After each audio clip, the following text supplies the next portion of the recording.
Hey guys, it's Gaia Speaks, and before we get into the interview, I just wanted to talk one-on-one really quick, and I just wanted to say how grateful I am for all of the support and love I've been getting.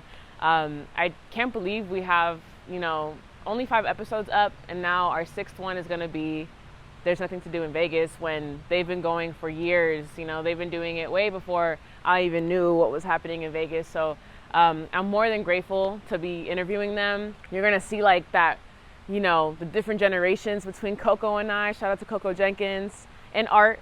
But you're going to see the difference between us, and, she has so much to offer. She has just so much knowledge about everything here in Vegas, and it's just such a blessing that I was able to interview her, and I'm just so excited for you guys to watch it. So please enjoy and know that you're watching history. Love.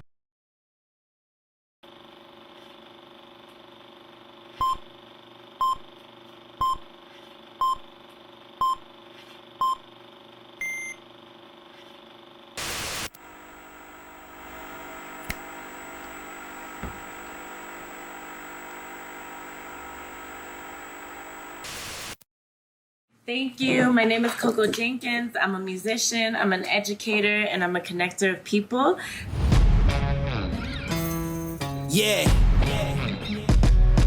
Let's go. We just gotta go hard. I go the hardest. I bring the pain.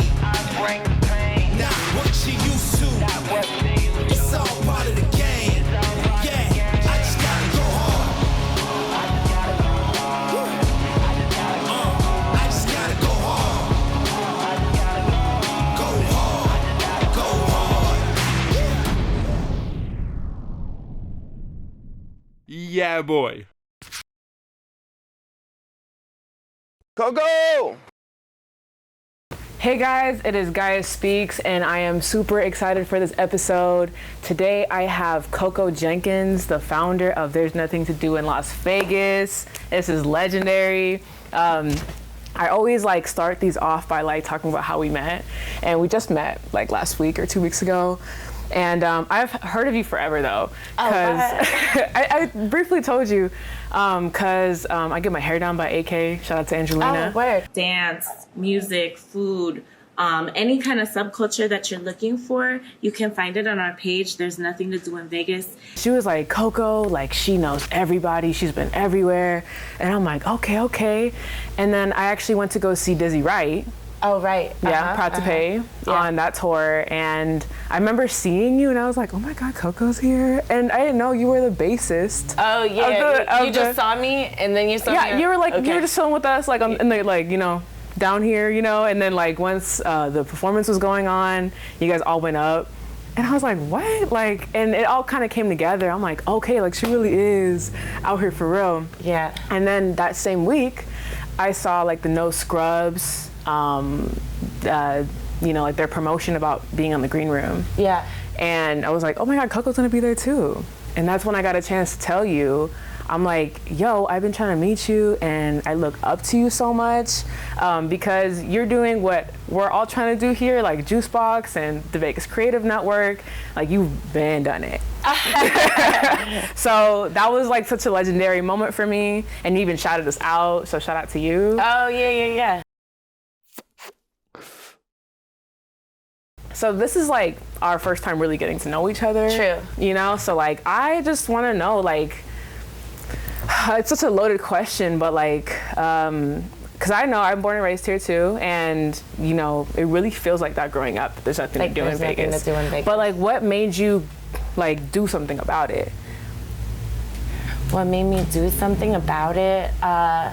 So first off, I'm a fan. I love culture. I love music. I love art, dance, and even if it's not my jam, because you know what your jam is, right? Yeah. Oh, that's my movie, that's my song. Even if it's not that, I still love appreciating the art within seeing fools that are good and dope at what they do. Definitely. Or unique at what they do. So anywhere I go, since I was little, I would always just try and find the vibes, like try and find the people, try and find like just the things that resonated with me, where real people are. Like how you said, oh, she really be in it. Yeah, I really be in it. I'm like in these streets, in the bands, at the schools, everywhere. You know, everywhere. Yeah, because everything's connected like that. Definitely. Or they can be connected like that, and they should be, I think, so that we have a full functioning community.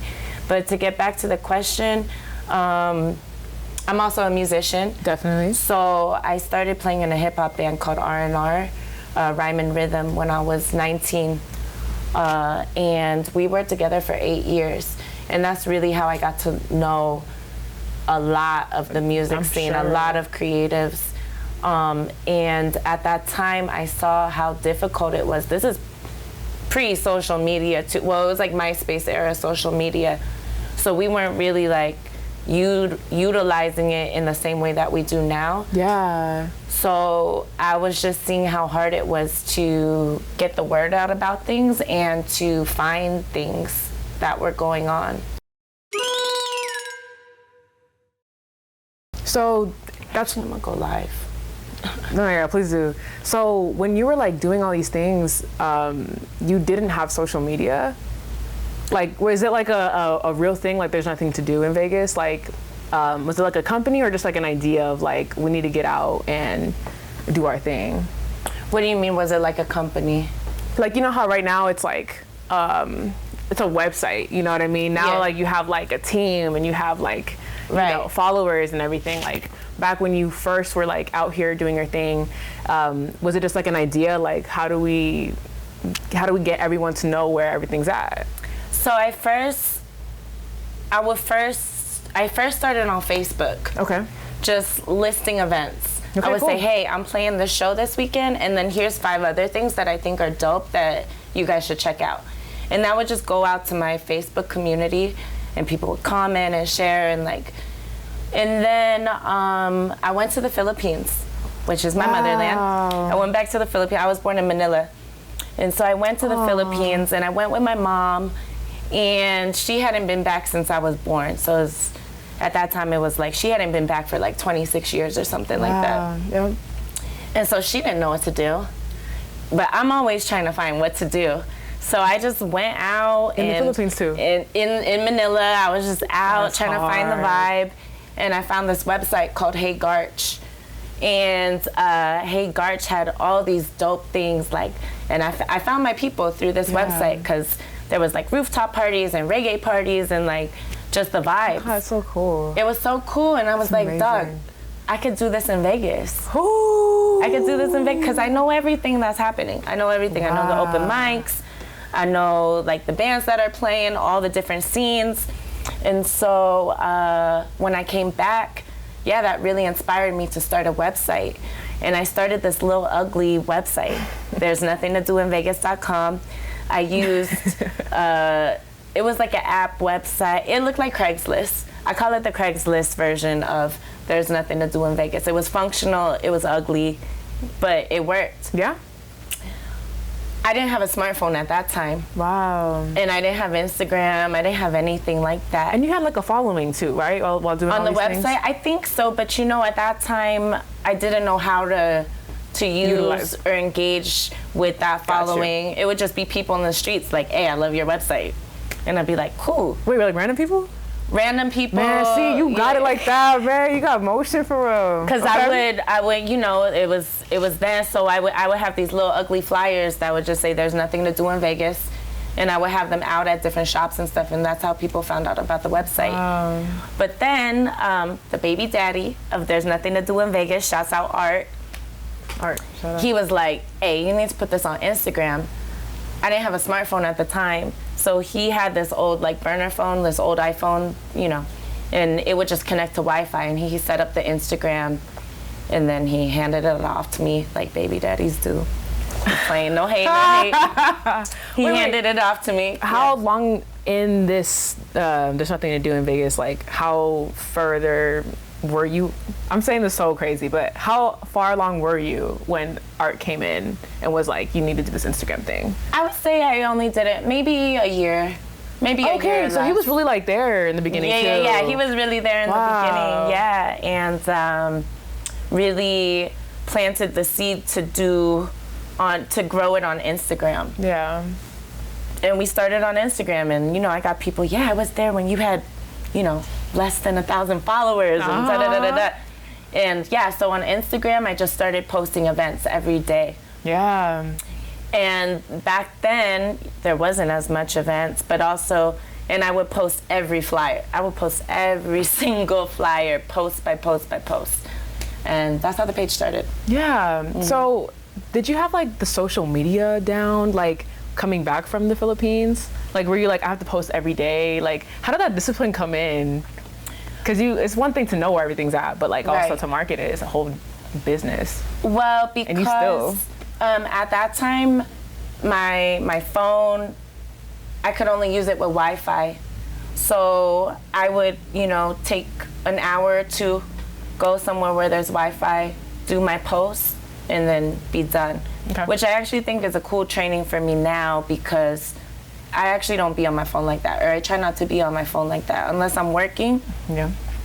So I try and do all my social media stuff, and I look popping on the internet. I look like I'm always on it, and I'm really not. Like, when I'm in real life, I like to be in real life. So the social media training just kind of came as it progressed, and you know, keeping an eye on things and seeing what worked and what didn't work. And you know, what hurt us and a lot of other creatives is when they changed to the algorithm. Instead of just the timeline, where everybody could see everything you posted whenever you posted it. And now it's like, unless it's butt cheeks, they're not really, you don't get to see everything, you know? So that hurt a lot of creatives. Yeah. That algorithm change. Yeah. But you know, now we're here, and on, I believe when this comes out, it'll be like the day it comes out, but you have a website that you're relaunching, you know, we'd love to know about that. So the website, ntdlv.com, you can actually view it right now, but it's not done. It'll be ready. It'll be ready. You know, there's like broken links and stuff, and not all the content is on there. I'm still working on it to have it ready for August 19th, while also remembering, like, and this for everybody, that you just gotta start somewhere. It doesn't have to be like, I have it in my mind that it's this big grand website, and it is, but also I gotta start it and grow it to that, you know. So I had to sit myself down and be like, it's cool if it's not, because it did seem mad overwhelming to put everything on there. But it's like, you don't have to do that, you just gotta start. And people will see it grow, and people will grow and change with you. And I have a community of over 43,000 people that I know are gonna rock with me, and I know, like, it's like trusted, you know. It's 7 years of putting in work with love for the community. Yes, definitely. With mad love for the community. So the website is really important because it'll have a place for everything to live. Yeah. So, you know, all that content that goes away in 72 hours on Instagram, it's like, no, we're gonna put it here. People can come and check back, and even if they missed it, they can see, oh, these people were involved in creating it. Let me go connect with these people. That's really how I want people to use it. It's gonna be a resource. It's gonna have a calendar. The biggest complaint about our Instagram page is that you can't plan ahead, because I post all the events every day, and I post all the events every day for free. You're welcome, everybody. But if folks wanted additional promo, that's where I kind of made my little money. Is like, oh, you got an event a month out, okay, here's packages where you could promote it. But now everything's just gonna live on the calendar, and it's with a lot of love, because I feel like Vegas has so much to offer, and people just need to see what's going on. And we need to be the ones, like, saying, hey, this is important over here. Like, hey, this shop is important because it's an artist that had a vision, and they're from Vegas, and they got mad love for the community, and it's dope, you know? So highlighting all those kinds of things. And plus, we won't be restricted on what we can post. Our page has been restricted before because we post weed smoking stuff or stuff that's a little, you know, maybe a boob or something. Dog, this is Vegas. If I want to post a boob, I want to post a boob. If I want to post smoking weed, you know, like we're all adults, like, you know. Definitely. So I want to be able to share those things without restriction and without having to be tied to an algorithm. So that's really exciting. So I have a question. What year did you start There's Nothing to Do in Vegas? 2015. 2015, and now it's 2023, and you're still going hard as hell. Hey, I see you even going to last Friday. You're headlining it. Oh yeah. Like you're just like you're out here for real, and you know how many years into the game, into the business. Like, how do you keep that momentum?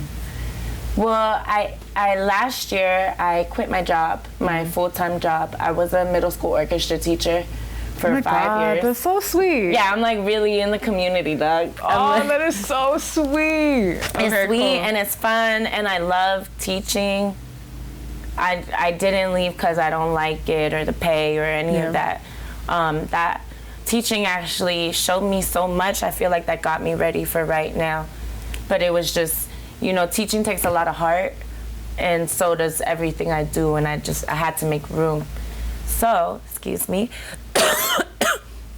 So, last school year was my last school year, and I've been living off my savings for a whole year. I saved up a bunch of money, and I lived off my savings so that I could propel my music, and there's nothing to do in Vegas. Yeah. So, you know, clearing that out of my life, teaching, made room for a lot of things so that I could be living my best life. Was that kind of like a hard decision though? I feel like that's a big shift. It's a big shift, but it was time. Yeah. It was just time. It was not a hard decision. I was like, you know what?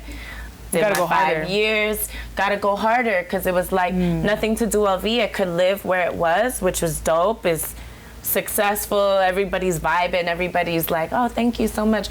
But I wasn't making any money from it, you know, and that's never the end goal for me. That's never the goal.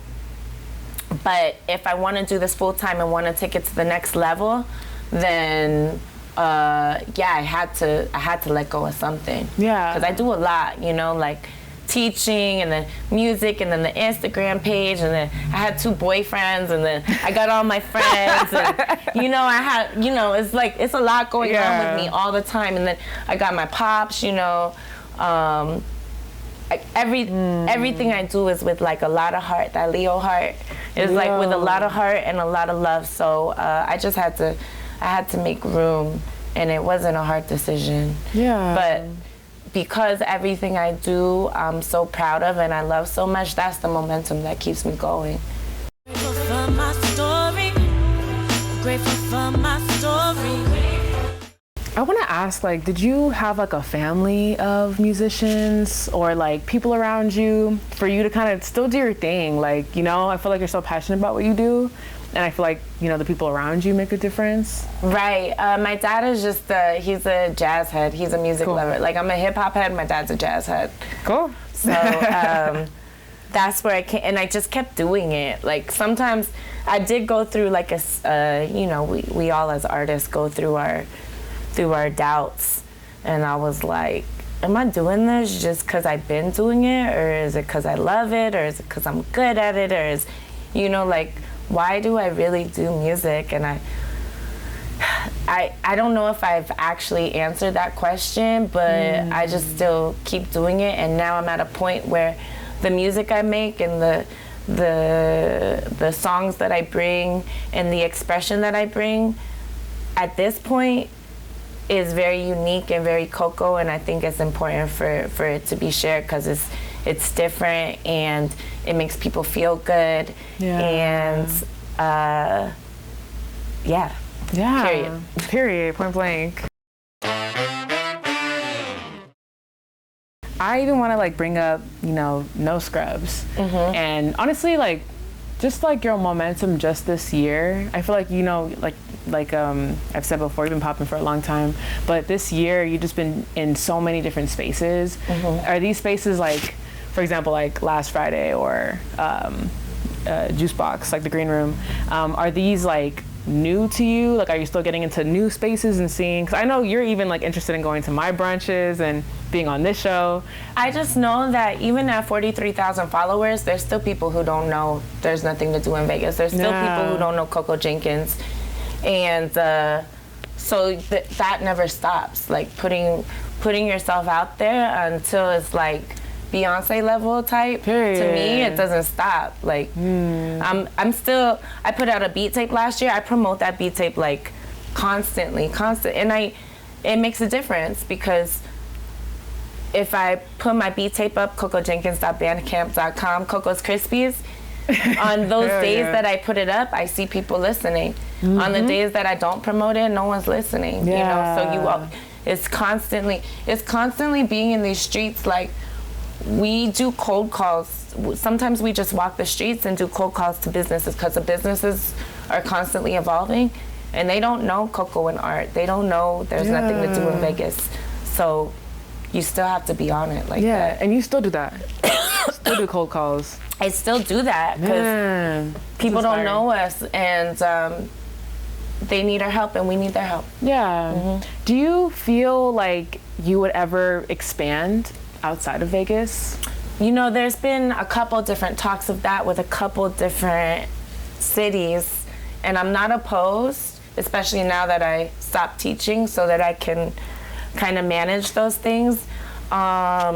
And it's also, you know, a trust and a letting go. That's the scary part. Because I can't be there. I can't be there in those other cities.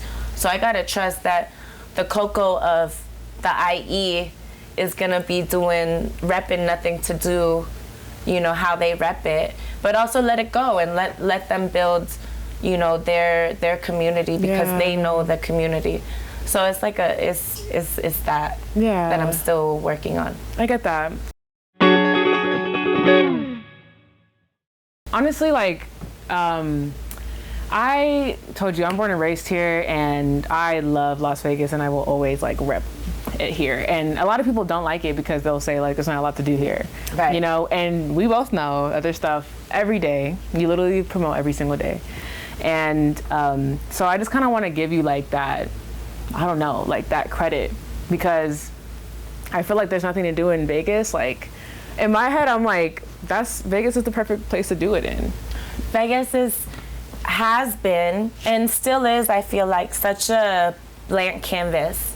Yes. For us to create and thrive in and create new ways of doing things that I feel like cities like more established, like LA, New York, Chicago, whatever, all those older cities, they have such a way of doing things that are already almost cemented.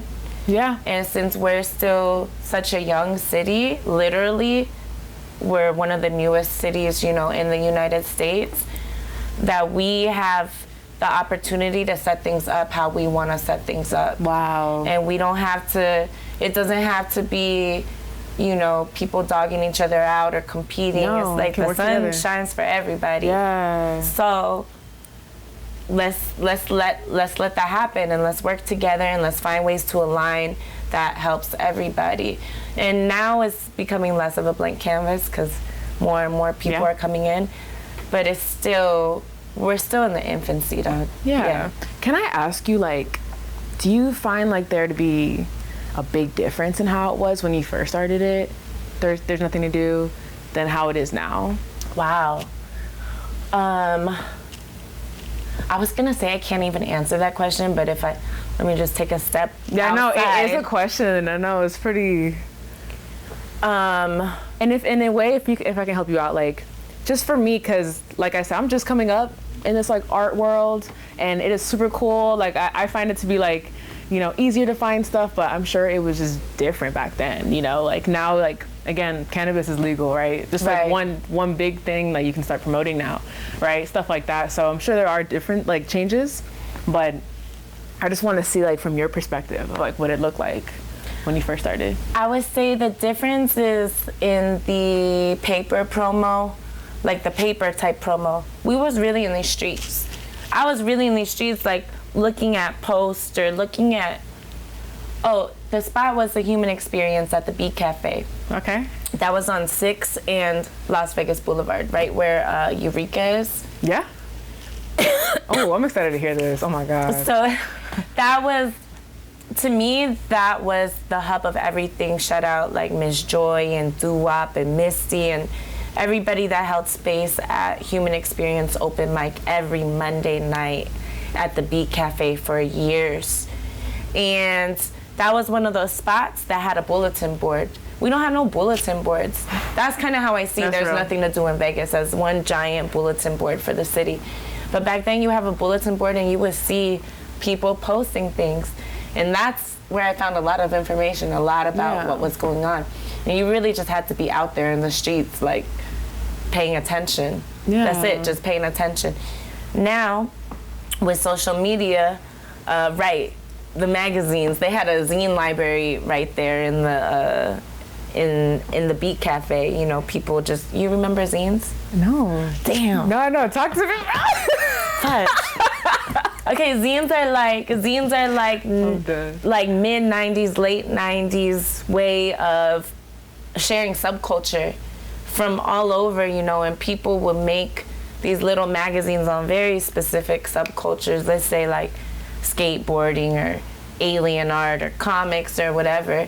And people would make these zines, make little booklets and send them out. You know, you sent them $3 or something and you would get from Seattle, or it's so underground, but there's a library, I think it still exists in Las Vegas, of all these zines. So you just see all these different. Ooh, that sounds crazy. Yeah, and people submit to them too, you know, poetry, or it was really like the internet before the internet, those places in the internet that lived for communities before the internet was up like that. And where is it at now? Where's the Las Vegas Zine Library? I don't know. And I really want to shout out here because I'm live, that I'm on with Vegas up, guys? Creative Network. This is so lit. Like, we're live right now on the show. That's what I'm saying. Like, you always working. Like, you always doing something. Always working. So, DJ Riva said, "Sup, Jackie."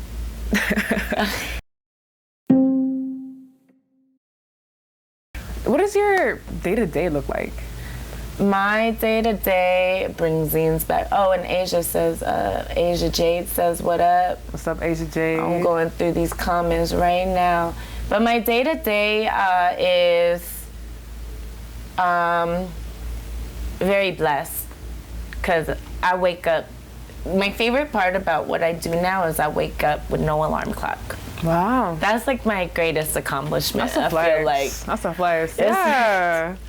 I'm gonna clap myself for that. I'm gonna clap for you too. Cause I used to wake up every day at 6-ish. I had to be at school by 7. You know, I'd be there by 7:30. Yeah. I was supposed to be there at 7. But you know, as long as I got there before the kids got there, I was good. Real quick, can you mention where you teach at? Yeah, I taught at Mac Middle School over on the east side. Oh, shout out. I went to KO. Knutson. Oh, right there. Yeah, it's next door or whatever. Okay. Yeah, period. That's dope. What'd you go for? I danced and I did TV production. And here we are. Here we are. I'll do my dance after. Shouts out to KO. Shout out to KO and Mac. I know a lot of artists and creatives like went there and, you know, are still doing their thing. Yeah. But Gallery 30 South said the Zine Library lives at the Barrick Museum at on UNLV campus. What is it called? The Barrick, the Majority. I never knew how to say that. The Barrick Museum. Okay. Yeah, on UNLV campus. So that's like the art museum at UNLV. Oh, and also you went to UNLV, right? I did. My degree is in music education. Wow. Yeah, I went 2006 to 2010. So were you always about like this community? Because that sounds like, you know, like did you always want to teach, I guess, music to people? Was that always like a goal? No, I think I just kind of like, I'm gonna do music, and contrary to popular belief, I'm not that great. I'm an alright I'm a solid musician. But if you're trying to, you know, perform in orchestra settings, classic, like real high level musicianship settings, like you really gotta be bad, like bad meaning good. And so Yeah, definitely. I didn't practice enough for that. But I love being around music, and I love creating, and I love expressing, and being able to teach music has been so much fun. And it's not really teaching music, that's just like the vessel to teach kids how to be dope humans. Yeah. Oh yeah. That's really what teaching is. Did you like, I don't know, were you like in high school also, like before you were 19? I know you did like a band, like how? Yeah, I played cello in orchestra from 6th grade to high school. Jeez. In high school I started playing bass. And then just recently, you know, because we're always learning and evolving, just recently, you know, over the last couple years, I started getting into production and making beats and looping and singing. I never sang before, like Really? all those things, yeah. You said how long ago you did that? 2020 was when I started like production and beat making. Oh, I was reading about you before this, and I saw that you started something during the pandemic. I can't remember what it was. Online? Yeah. I had a series called Nothing and Everything. Yeah. Where I was interviewing. So 2020, if you remember, that was COVID times. Yep. And that was protest times. So I noticed a lot of the coverage on the news media, the news media, like what we consider traditional news media, wasn't getting a lot of what was happening with the people. So I did segments like, my favorite segment that we did was interviewing protesters that had gotten arrested at these marches. So there was just like a lot of stories of mistreatment. And then another segment we did was art inspired by the movement. So, you know, artists, dancers, visual artists, dancers, music that came inspired from those times, because they were crazy times. Yeah. Still crazy times, but you know, just not as tense. So do you ever like let's say even this year, like you're still doing so many new things, like even in 2020, like having that series, like how does that happen? Like, you know, you're still wanting to do like different things, you know, like not just there's nothing to do. Like you're like, let me also do a series, let me headline here. I know you said like now that you're not teaching, like, you know, life is yours, you know, at this point. Like, is there like a end goal or? Wait. You recognize someone? Hold on. Let me see if that's my friends. Friends! Friends! Wait, is someone in here? Friends! They can come say hi. I knew it! Hi. Oh, I'm trying to break into my studio right now. Short intermission. Oh, because Amisa's not there? Yeah. Oh, she has your key. Okay. Shouts out Pink House Creation. Hey. That's not really like a out logo. here. Dude, that's what We're I'm really saying. out You here. really, you heard there's someone's voice. That's so lit. You got that I on remember camera. when I was younger and I would be at the Arts Factory and see all these spots and be like, wow, those people are so cool. I can't believe they have their own place at the Arts Factory. And now I'll be one of those people at the Arts Factory. Dude, that is so cool. That's kind of how I got into this space too. Like, I remember I walked into here and I was like, I'm a big fan. Damn, they're going through it out there.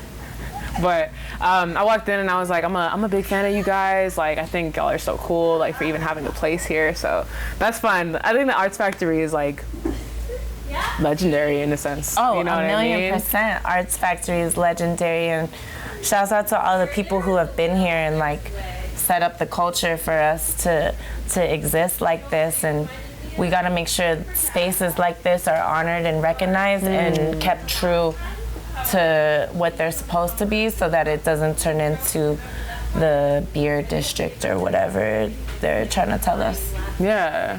I'm gonna cut my live right now. I just wanna say come to our website launch party Saturday, August 19th at New Woo from 7:02 to midnight, headlined by Dizzy Wright. We also got Old Mecca, Red and Noir movement. We're out here with Vegas Creatives Network. Hey guys, love. It's gonna be a good interview. And we're gonna be, it's free. It's free. Check the Eventbrite. Our link is in the bio. Buy art. Shouts out to everybody that joined. Yeah. Asia Jade was in here too, a lot. Tough. I just want to check the comments because, yeah, that's okay. You know they don't post the comments after. That's so annoying. Cute. F the algorithm. This is like so real. Like I really love this interview already. Like we're really out here, and then like you really, I can't stress it. Like you really out here. I just be saying Coco, and they're like, yeah, I know Coco.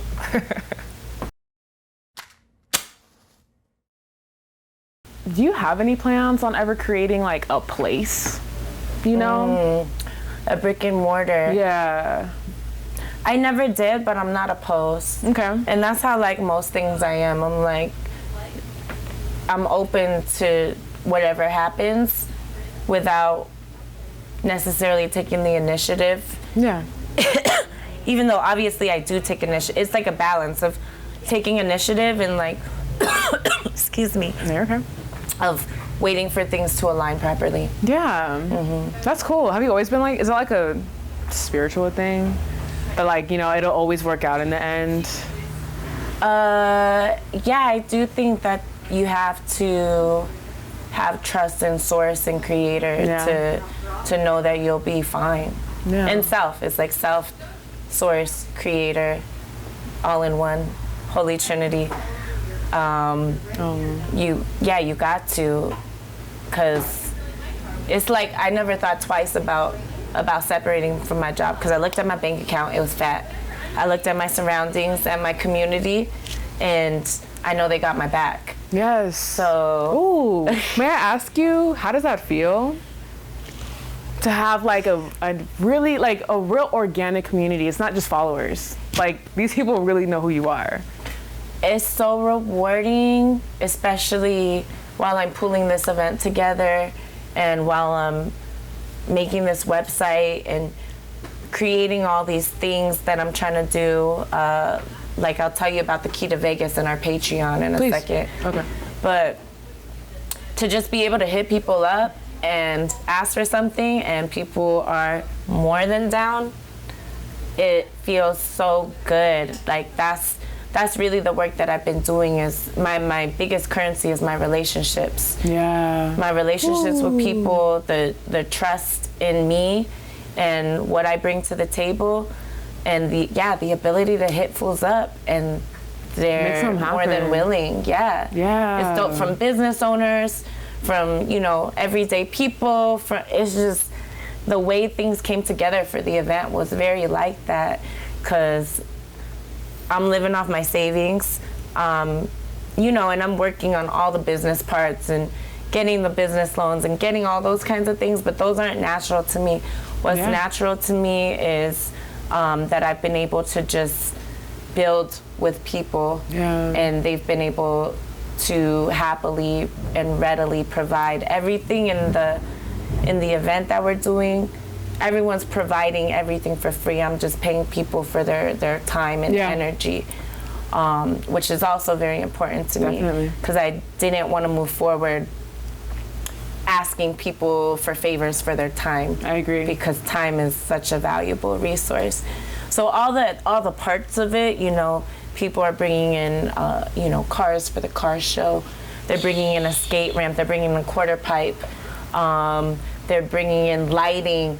All of those things people are providing for free, but I am making sure to pay people for their time. That's awesome. Yeah, because that's how we create that artist economy too. Yeah. That's what I'm really trying to create, like a viable artist economy where we can all live off of this, because we should be able to, because especially when there's a high level of talent and production happening. Yeah, I think that's like a big factor in, like, if we want to make the art industry big here, like, we have to take it serious. Like, it's a real job. And that's cool to think about, though, too, because you probably have a lot of power in that way. I think what you were saying earlier, like, other cities have their things already, but in other cities it's really competitive and people like stomp on each other to get to where they need to go, and it isn't like that here. I'm sure there's, you know, pockets. Of course, but that's y'all going through that, because really, like, it's a very collaborative place here, and I just feel like community is our biggest currency in Vegas, because we have culture, but it's not long. It's not like really permanent. We don't really have anything yet. Because I think if you wanted to, like, do a brick and mortar, like, I think you could probably get it done. You know what I mean? Right. Like, I would. What would be in my brick and mortar? That's a great question. Honestly, it probably would be like, I'm sure it'd be like a venue. Okay. You know, for events, for shows. I love throwing events. Yeah, like, come on now. Events. I feel like the venue is probably the biggest thing. I'm sure it'll be some weed y'all gonna sell. Yeah, merch. And I got chocolate bars too, the magic ones too. They would be there too. Yeah, you feel me? You know, if you want me to paint, I'll paint there. You know what I'm saying? Okay. Is that your art? Is that your main art? I do a lot of art. I want to be known, I think, as a painter more and more. So I'm definitely getting into it, but I'm still on the newer side onto it. You'll see me with a bunch of painted stuff. Like, I painted these pants. Dope. Painted this jacket. So soon, you know. But yeah, like, you can have, like, you know, huge things happen, like, in a brick and mortar. You know, like, just like you promote all the other events. You other events like promote through you though, right? Yeah, so we're like the platform. Our official tagline is connecting community through art, music, dance, and culture. Did you always have like other businesses promote through you, or you were just doing it for free? I was just doing it for free, for the love, and then I saw the way that I could get a little change. It's been difficult though, because my mission is to help support and promote all the things that don't get love. So it's like, how can I ask these fools for money when they're trying to build too? Right. So that's been kind of the block of me making more money. Yeah. So it's like, okay, who can I make money from that I don't feel bad about taxing them, you know, type. Yeah. So that I can still help and build the community. Yeah. Mm-hmm. That's amazing.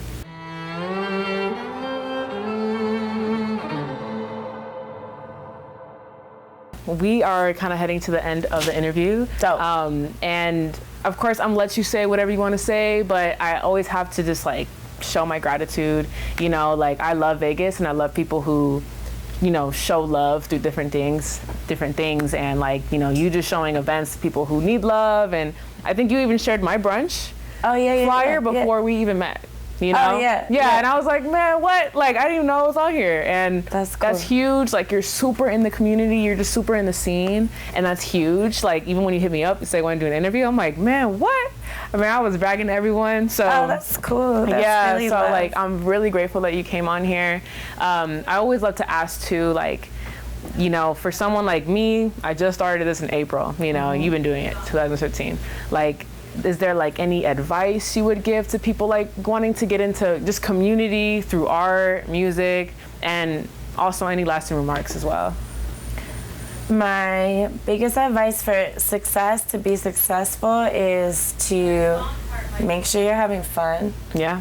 I take my fun so seriously. That's how I got here. So it's like the vessel of 35-year-old Coco taking care of all the inner children of Coco. You know, it's like they want to have fun, so I gotta pay the bills, I gotta eat the food, I gotta get the rest, I gotta connect with my fam and be with my people. And the other thing is to get a team. Yeah. Get a team. You can't do it all by you can, but it doesn't last as long. You got to get people that you trust, and you got to trust them, and you got to trust your ability to delegate and do those things. And I know that's harder for some people than others, but that, to me, that's like the real work. And then it's fun to share it. Yeah. It's really fun to share it. And the last thing is to just, if you're trying to do something, just Nike, dog. Like, just do it. Just do it. Oh, word. Just do it. And I'm talking to myself, like, why did it take me so long to do the website? Why, you know, all these things. And it's like, you just gotta start. Yeah. You just gotta start and trust that it's gonna evolve. Yeah. Beautiful. Thank you so much again, Coco. Thank you being for here. having me. There's nothing to do. Sorry, go ahead, throw a little bit. Okay. Bye, guys. Love you. See you Saturday. Yes. Yes, Coco. Give me another hug. Oh. Hey guys, it is the end of the interview, but thank you for watching. I really appreciate all the love and support. We have so much more for you guys. Like, it's just not gonna stop. But I hope that this interview shows you, like, consistency is everything. Just like Cocojenkins said, Nike, just do it, please, because we're in a time in Vegas right now where we are gonna be the pioneers of everything. You know, it's still developing, the artist scene here. So I just want you guys to be so in tune with your creative side. If you are creative, and just go for it. Just go for it. Let me know how I can support you. You know, I know people that can support you as well. So we're all a community, and I love that we're building it so much, and we're collaborating, and just know that Vegas is going to be put on the map soon. And yeah, I hope you have a wonderful day, and I hope this was like a good little, you know, inspiration for you guys. And yeah, just live, love, laugh. Y'all have a good one. I love you guys.